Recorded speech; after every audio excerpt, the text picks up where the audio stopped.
Welcome to our channel. Today we how to verify PayPal webhook verification for SaaS notifications. Quick tutorial step by step clearly. To verify PayPal webhook notifications, you first need to log into your PayPal developer account. Navigate to the dashboard and select the My Apps and Credentials section. Locate the app for which you wish to set up webhooks. Scroll down to the webhooks section and find the webhook URL you have configured. Copy the webhook ID for use in the verification process.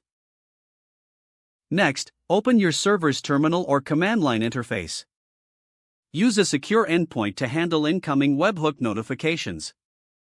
Upon receiving a notification, extract the transmission ID from the request headers. Next, retrieve the webhook event details using the transmission ID. You can do this by making a GET request to the PayPal API. Construct your API request URL using the webhook ID and the transmission ID.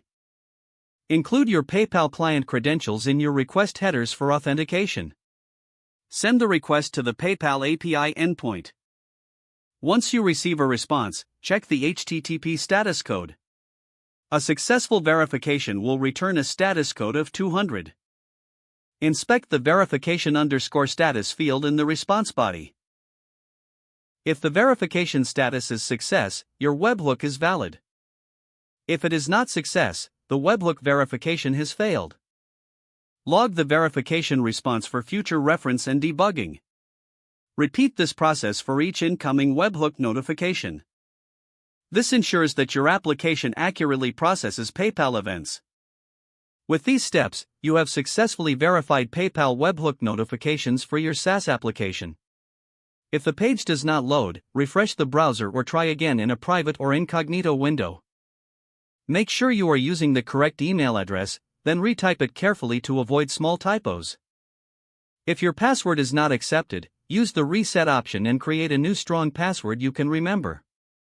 Check your spam folder for verification or security emails, then complete any requested confirmation steps. Enable two-factor authentication if available to improve account security and reduce unauthorized access risk. After signing in, review your profile details so your contact information and settings are accurate and current. Don't forget to like this video and subscribe to our channel for more step-by-step tech guides.